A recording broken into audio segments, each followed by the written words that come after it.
அப்படி சமாதானம் செஞ்சு சிவன்யாவை டூருக்கு அழைச்சிட்டு போனா வசுந்தரா. ஆனா டூர்ல அவளை எதிர்பாராதது அஞ்சலி வினீத் கூட ஒட்டி கொண்டு வந்ததுதான். அஞ்சலி சாதாரணமா வினீத் கூட பழகியிருந்தா யாருக்கும் எந்த சந்தேகமும் வந்திருக்காது. ஆனா அவளோ வேணும்னே வெண்பாவை வினீத் கிட்ட இருந்து பிரிக்கணும்ன்ற நோக்கத்திலே இருந்தா போல இருக்கு. என்னவோ இதுதான் சாக்குன்னு நினைச்சு வெண்பா எங்கெல்லாம் போறாளோ அங்கெல்லாம் வினீத்தை இழுத்துக்கிட்டு போய் அவங்கிட்ட கொஞ்சறதும் கொலாவதுமாவே இருந்தா. அதை கண்ட வசுந்தராவுக்கு மண்டையே வெடிச்சிடும் போல இருந்தது.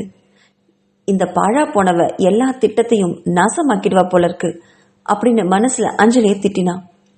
வெண்பாவோ அஞ்சலியும் வினீத்தும் பழகிறத அங்கங்க கண்கள்ல தண்ணியோட பார்த்துட்டு இருந்தா.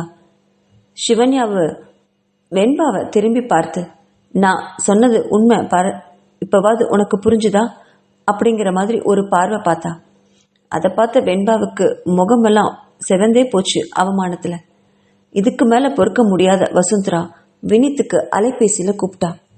வினீத், உங்களுக்கு கொஞ்சமாவது அறிவு மூளை இருக்கா இல்லையா? எவ்வளவு கஷ்டப்பட்டு வெண்பாவை உங்களுக்கு கல்யாணம் பண்ணி வைக்கணும்னு நான் நினைக்கிறேன். அதே மாதிரி நீங்களும் எவ்வளவு கஷ்டப்பட்டு வெண்பாவை கடைசி வரைக்கும் உங்க கூட இருக்க வைக்கணும்னு போராடுறீங்க. ஆனா இந்த அஞ்சலி அதை எல்லாத்தையும் நாசமாக்கிடுவா போல இருக்கு. இப்படியா உங்க மேல வந்து விழுந்து விழுந்து பழகுவா? அவளை நீங்களாவது கொஞ்சம் ஒதுக்கி வைக்க வேண்டாமா என்று கண்ணா பின்னான்னு திட்டினா வசுந்தரா. அதற்கு வினீத் பதறத்தோட பதிலளிச்சான்.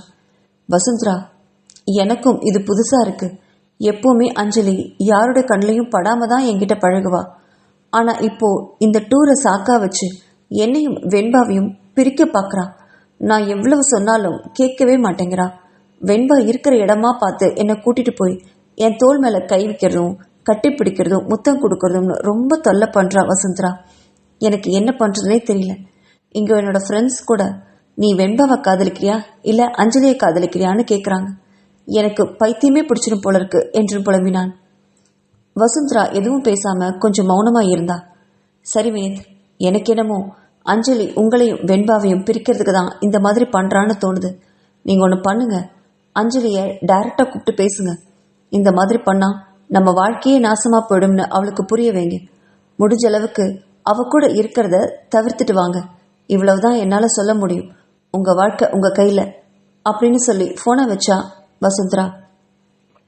ஆனா அவளுக்குமே இப்போ பயம் வந்திருந்தது. வினீத்தும் வெண்பாவும் பிரிஞ்சா கண்டிப்பா வெண்பா சிவன்யா கிட்ட மறுபடியும் போயிடுவா. அதுக்கப்புறம் அவள் அண்ணன் ருத்ரனை கல்யாணம் பண்ணிக்கிறதெல்லாம் பகல் கனவுதான் என்று நினைச்ச வசுந்தரா ஒரு முடிவோட அஞ்சலியை தேடி போனா. டூர்ல 2வது நாள் அனைவரும் பொட்டானிக்கல் கார்டனுக்கு போய் அவங்கவங்க தனியா பிரிஞ்சு போனாங்க. இந்த நேரத்துக்குள்ள எல்லாரும் ஒன்று சேரணும், இந்த இடத்துக்கு வரணும்னு ப்ரொஃபசர் சொல்லியிருந்தனால எல்லாருமே அவங்கவுங்க நண்பர்களோட கூட்டத்தோட பிரிய. சிவன்யா மட்டும் ஒரு இடத்துல தனியா உட்கார்ந்தா. எத்தனையோ தடவை வசுந்தரா கூப்பிட்டும் சிவன்யா வர மறுத்ததால வேற வழி இல்லாம வெண்பா கூட சுத்தி பார்க்க போனா. அப்போ வினீத் வெண்பா கூட பேச வர அவங்க 2 பேரையும் தனியா விட்டுட்டு அஞ்சலியை தேடி போனா வசுந்தரா.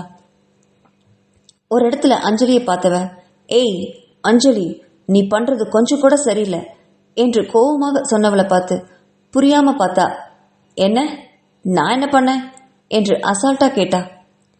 நீ தானே வினீத்த வெண்பா கூட பழகிறதுக்கு ஒத்துக்கிட்ட. இப்ப என்னடானா நீயே வெண்பாவையும் வினீத்தையும் பிரிக்கிற மாதிரி நடந்துக்கிறியே, உனக்கு மூளை இருக்கா? அஞ்சலியை பார்த்து கோவமா கேட்டா. வெண்பா இருக்கிற இடத்துக்கு அடிக்கடி கூட்டிட்டு வந்து நீ ஜோடியா வினீத் கூட பேசிட்டு நிக்கிறியே, இதனால அவங்க 2 பேரும் பிரிய மாட்டாங்களா? நம்ம திட்டம் எல்லாம் பாழாயிடுமா என்று கேட்டாள். அதுக்கு அஞ்சலி விழுந்து விழுந்து சிரிச்சா. எனக்கும் அதான வேணும். இங்க பாரு வசுந்தரா, எனக்கு பணம் முக்கியம்தான். நான் இல்லைன்னு எப்பவும் சொல்ல மாட்டேன்.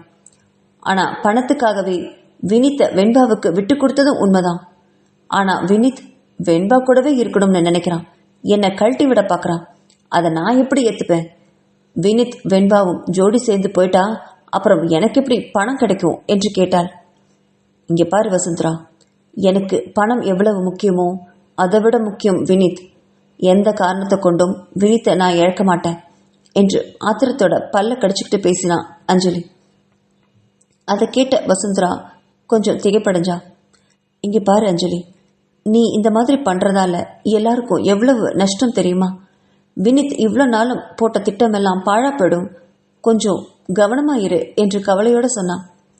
வசுந்தராவோட மனசில் கூட நான் போட்ட திட்டமும் இவளால் பாழாதே அப்படிங்கிற ஒரு கவலை ஒரு பக்கம் இருந்துச்சு. வசுந்தராவை திரும்பி பார்த்த அஞ்சலி, இதுக்கே இப்படி அரண்டு போய் நிற்கிறியே, நான் டூர் முடிஞ்சதுக்கப்புறம் வெண்பா கிட்ட போய் வினித்துக்கும் எனக்கும் தொடர்பு இருக்குன்னு சொல்லி வினித்தும் நானும் எடுத்த பழைய ஃபோட்டோஸ் எல்லாம் வெண்பா கிட்ட காமிக்க போகிறேன். அதுக்கப்புறம் அவங்க ஒன்று சேர்றதுங்கிறது நடக்கவே முடியாத விஷயம், பிரியறது தான் நிச்சயம். எனக்கு அது போதும் என்று சொன்னபடி தன்னோட தோள்களை அசால்ட்டாக குலுக்கிட்டு போனான். அதை கேட்ட வசுந்தராவுக்கு பைத்தியமே பிடிச்சிடும் போல இருந்தது. இப்போ என்ன பண்ணுறதுன்னு ஒன்றும் புரியல. உடனே தன்னோட அம்மாவோட நினைவு வர அவளுக்கு ஃபோன் பண்ணான். வசுந்தராவோட அம்மா தன்னோட மகள் சொல்கிறதெல்லாம் பொறுமையாக கேட்டுக்கிட்டு இருந்துட்டு கொஞ்ச நேரம் மௌனமாக இருந்தார். அதுக்கப்புறம் ஒரு யோசனையை தன்னோட மகளுக்கு சொன்னான். அந்த யோசனையை கேட்டதும் வசுந்தராவோட கண்கள் பளிச்சிட்டுது. அட, இந்த ஐடியா கண்டிப்பாக ஒர்க் அவுட் ஆகும் அப்படின்னு நினச்சவ உடனே ஃபோனை வச்சுட்டு நேராக வினித்தை தேடி போனான். அங்கே ஒரு இடத்துல வினித் கல்பெஞ்சில் அமைதியாக உட்கார்ந்தபடி சோகமாக வானத்தை பார்த்துட்டு இருந்தான். வசுந்தராவுக்கு அவனை பார்த்தோன்னே நல்லா புரிஞ்சிருச்சு, இப்போ வெண்பா கூட சண்டை போட்டிருக்கான்னு. அவனுக்கு பக்கத்தில் போய் உட்கார்ந்த வசுந்தரா, அஞ்சலி கிட்ட நான் இப்போதான் பேசிட்டு வந்தேன் வினித். அவ ஒரு முடிவோட தான் இருக்கா. உங்களையும் வெண்பாவையும் பிரிக்காம விட மாட்டா போல இருக்கு. டூர் முடிஞ்சதும் வெண்பா கிட்ட நீங்க 2 பேர் எடுத்த பழைய போட்டோஸ் எல்லாம் காட்ட போறாளாம் என்று கவலையோட சொன்னான். அதை கேட்ட வினித் தலையிலேயே கை வச்சுட்டு உட்காந்துட்டான். இப்போ என்ன பண்றது வசுந்தரா, எனக்கு தலையே சுத்துது. வெண்பா ஏற்கனவே என்னை நம்பாம சண்டை போட்டுட்டு போறான். இந்த போட்டோஸ் எல்லாம் பார்த்தா அவ்வளோதான், எங்க உறவு அதோட முடிஞ்சுது என்றான் கலக்கத்தோட. அவனை ஒரு தீர்க்கமா ஒரு பார்வை பார்த்த வசுந்தரா, நான் சொல்றத கடைசி ஒரு தடவை கேளுங்க வினித், இந்த பிளான் கண்டிப்பா ஒர்க் அவுட் ஆகும் என்றாள். என்ன பிளான் என்பது போல வினித் பார்க்க கொஞ்சம் தயங்கின வசுந்தரா, இந்த டூரு முடியறதுக்குள்ள வெண்பாவை எப்படியாவது உங்களுக்கு சொந்தமாக்கிக்கோங்க. அப்போதான் டூர் முடிஞ்சு அஞ்சலி எந்த போட்டோவை வெண்பாவுக்கு காட்டினாலும் நம்ம இந்திய பண்பாடுன்னு சொல்லி தன்னை தொட்டவனையே கல்யாணம் பண்ணிப்பா வெண்பா. முதல்ல கொஞ்சம் கோபமா இருந்தாலும் கல்யாணம் ஆனதுக்கு அப்புறம் எல்லாம் சரியா போயிடும் என்று சொன்னான். அவளை புரியாம பார்த்த வினித், நீ என்ன சொல்ல வர வசுந்தரா, எனக்கு எதுவுமே புரியலையே என்றான். இதை விட இவனுக்கு வெளிப்படையா எப்படி சொல்றது என்று நினைச்ச வசுந்தரா ஒரு முடிவோட அவனை பார்த்து திரும்பினான். இந்த டூர்ல ஏதாவது ஒரு நாள் நைட்டு வெண்பா கூட தங்குற மாதிரி பார்த்துக்கோங்க வினித். அவளை உங்க உடமையாக்கிக்கோங்க. அதுக்கப்புறம் யாராலையும் உங்களை பிரிக்கவே முடியாது என்றாள்.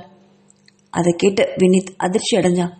சிச்சி, என்ன இது, ஒரு பொண்ணை இப்படி தப்பா பயன்படுத்துறது மன்னிக்கவே முடியாத குற்றம். அதுவும் எனக்கு 2 தங்கச்சிங்க இருக்காங்க வசுந்தரா. எனக்கு பணத்து மேல ஆசைதான், வறுமையில வாழ எனக்கு கொஞ்சம் கூட இஷ்டம் இல்லதான்.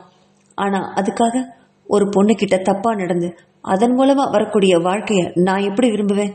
இல்ல இல்ல சிச்சி, வேண்டாம் என்றான் அருவருப்போடு வினித். அதை கேட்ட வசுந்தரா அசால்ட்டாக தோலை குலுக்கியபடி, அப்புறம் உங்க இஷ்டம், நான் சொல்ல வேண்டியதெல்லாம் சொல்லிட்டேன். வெண்பாவை பிரியறதுக்கு தயாரா இருந்துக்கோங்க. ஏன்னா அஞ்சலி ஒரு முடிவோட தான் இருக்கா. டூர் முடிஞ்சதும் நீங்க 2 பேரும் பிரியறது உறுதி என்று சொன்னவாறு எழுந்து போனான். வசுந்தரா போனதும் வினித் அங்கேயே உட்கார்ந்து கொஞ்ச நேரம் யோசிச்சான்.